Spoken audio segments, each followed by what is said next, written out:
So this is part 2 of what happened to 16-year-old Monica Carrasco. So on Thursday, October 2nd, around 7:30 a.m., her aunt woke up and decided to make breakfast for the family. She went to go check on Monica's room, and that's when she noticed that she wasn't there. She wasn't concerned at first. She just figured maybe she went for a morning run or just was in the garden. That's when the aunt realized that she wasn't outside, and she did notice that in her room her running shoes were still there, so there was no way that she could be running outside. So after this, the timeline is a little unclear. I'm not sure if she called the police right after or if she called her husband first.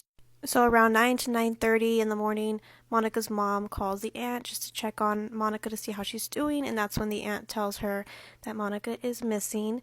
So immediately her mom comes to the house to go see what's going on. So the mom figured, maybe she did go for a run and maybe she collapsed and she's not really eating that well. So the next person to get the phone call was her brother Juan, and immediately he thought about the phone call that they had last night, and he figured, maybe she's on her way here since she really wanted to move with me, so I'm just going to stay put and just wait to see if she comes. So the mom said when she arrived to the property that it was pure chaos. There were so many people. There was people searching. The police were there. There was cadaver dogs. It was just intense and crazy. So when they did search her room, they noticed that all of her stuff was there, like her clothing, her shoes. The only thing that they noticed that wasn't there was Monica, her pajamas, and her Bible. So the police did assume that she left barefoot. They noticed that she had a door in her bedroom that led to the outside, and when they checked, it was unlocked. So the police said there was no forced entry or a struggle, so they were just confused. Did she just leave on her own? What really happened?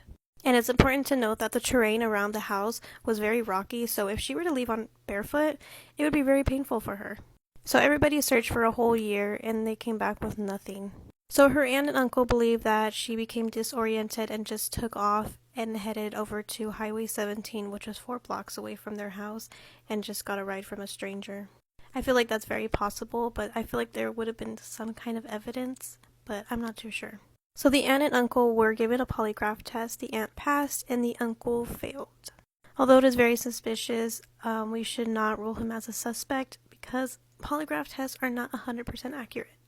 A few ways you can fail a polygraph test: being by anxious, nervous, making any kind of movements. It's just going to trigger it.